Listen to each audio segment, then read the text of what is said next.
Welcome, Deena Blumenfeld. Thank you for having us in your wonderful neighborhood. Thank you. Thanks for having me. You own a business here in Lower Lawrenceville, right? I do. Can you tell me about it, please? Yeah, I own Shining Light Prenatal Education, and it's right on the corner of 37th and Butler. And we serve a lot of people. We serve women who are trying to get pregnant, so we have classes in fertility yoga and conception through pregnancy. So I'm a Lamaze instructor. We have our confident birthing classes and breastfeeding and infant care, and we teach prenatal yoga. And then into early parenting, we teach things like mommy and me yoga and infant care with baby sign language and infant massage and all kinds of other good You stuff. are so needed in the community. I wish I knew where you were about 7 years ago. I won't even talk about that. Tell me some of the advantages of having a business in Lower Lawrenceville. Well, it's been really welcoming. The neighbors have been fantastic. When I was shopping around for a storefront, oh, you're looking for a storefront. I love my neighborhood. And just having those conversations with the other business owners made me so happy. And I wanted to be here because it's close to downtown, so people tend to come from work over to our classes in the evening. It's close to East Liberty. It's close. I have people come across from 28. So we have people from Shaler and Aspinwall, Fox Chapel all come in. So it's a convenient place for people to get to. So transportation is good? Yeah, transportation. It's nice. The 91 stops right in my corner, which is also a good thing, too. It's a very good thing. Yeah, it is. So it's convenient for people, and it's a beautiful, beautiful, comfortable neighborhood. If you were to change something, add something, take something away from Lower Lawrenceville, what would it be and why? I would have, quite honestly, I would have more stuff for kids. I think there's a lot of stuff. I like Lawrenceville personally because there's a lot of very young and trendy things going on here and some great shopping, which I kind of have to try to stay away from. The budget. Yes. Some fantastic restaurants, but I noticed that my students, they'll come in and I have kids of my own too, and they'll come in and they'll say, well, what do we do with the kids here? And I say, well, there's stuff at the library and I have some stuff for babies, but once you get beyond that, there isn't a whole lot. There's that age gap. Yeah, there's a little bit of a teenager. Yeah, there's a little bit of an age gap, so I'd like to see something for the younger set come in. That's wonderful. Where do you see Lower Lawrenceville in 25 years?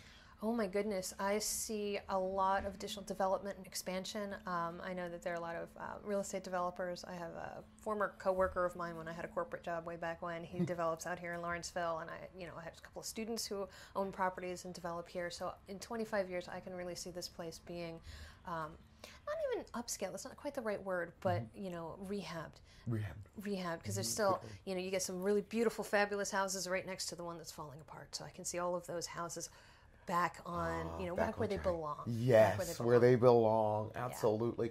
Yeah. Tell me about any local heroes, even those that are unsung, because I think you're an unsung hero in your neighborhood. I do. I have big fans of the Lawrenceville Corporation. They were huge helps to me as a business owner when I came in. Really? Yeah, they were a fantastic resource. And, Maya Henry specifically over there is a great lady, and she, they help with everything from, you need a grant to put signs up in your window. We'll help with that. And wonderful. Yeah, and they're really good about getting the business owners together and getting us organized and saying, all right, well, let's talk about what's going on and how can we interact and what sort of improvements, and would all the business owners be willing to contribute a little bit of money so we can hang plants or things like that. And so it's the Lawrenceville Corporation's been a really good resource. It's a real community. They really are. That's wonderful. They really are. So they're my heroes. Yeah, that's beautiful. I think those are great heroes to have. If there were a neighborhood in Pittsburgh that you would like to, you see something that inspires you out of there, what neighborhood would that be and why? Ooh, that's an interesting one. A neighborhood that inspires me. It's funny. I like this corridor here, the Lower Lawrenceville, Upper Lawrenceville, East Liberty, Garfield. I like this area a lot because it's changing, and it's changing in a good way. So we're not, a lot of times you get gentrification and we are pushing out those people, which I don't like, but I don't see that here. We have such diversity in this neighborhood. We have everybody from really high-end driving Mercedes in their, revamped apartments, right, which is not me. We have everybody from that to, I have in the apartment above me an Iraq war vet who, is wonderful. And so we have everybody in between, and I see a lot of kids in the neighborhood. I see, older people. I have grandparents who come in and say, oh my goodness, my daughter's pregnant. So we got a lot of good diversity here, and that's one of the things that I really love about this neighborhood. You want to keep that? I want to keep that for sure. Can you tell me about any local landmarks that and just like that you know of that inspire you? Sure. I mean, I'll tell you, my daughter, my daughter's 4, and her inspiration, she likes the Doughboy. Everybody, so my 7-year-old loves that. She's so funny. She's like, Mommy, can we have a picnic at the Doughboy statue? Oh, Mom says, pick me up. Well, you're 7. I'm not picking up. Yeah, no kidding. My body doesn't do that anymore. Yeah, that's for her. So at age 4, her inspiration is the Doughboy. So are there things for like your 4-year-old here in the community? I know we were talking about gaps and stuff, but that age group is pretty... A little bit. I mean, she's been very welcome. I have an 8-year-old as well, and they've both been very welcome, like at Espresso Amano. I mean, they're a very kid-friendly coffee shop. Oh, beautiful. Frank Schwery, who just opened, they have, they actually have high chairs and changing tables, so they're Wonderful. like, yeah. So that's a good thing to see, is that that's important to us. Yeah, there's little things. There's little things. And even across the bridge, there's that, what's it called? House of the Dead, the zombie store. I don't know anything about that, but I think my kids are going to make me know now. Oh my goodness, yeah. My husband's a zombie fan, so every time we got to get daddy birthday presents, that's where we go. And the zombie store. Yeah, the zombie store. So I don't think I've heard of that kind of a store in any part of the country. I don't think there is one. Which is, it's one of those things that makes Lawrenceville really cool, because there are places like that. What other kind of unique places like that? I think in Lower Lawrenceville, there's Divertito, and they have like gift kind of stuff.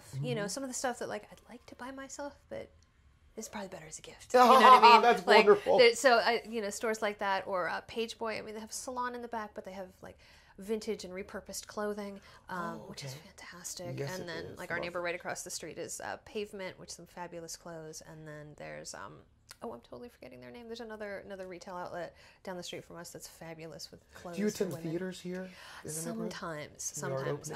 I am ridiculously busy with work, so Absolutely. I don't get out as often as I'd like and a to. mom. I do understand that. Yeah. With 2 kids, a husband, and a business, it makes it very challenging to do anything social. Well, I can tell that you, Deena, you are a true asset to this community. Thank you. And it's been a pleasure talking to you. I'm so glad I met you. Thank you. Me Thanks too. for having us. Of course. Thank you for having me.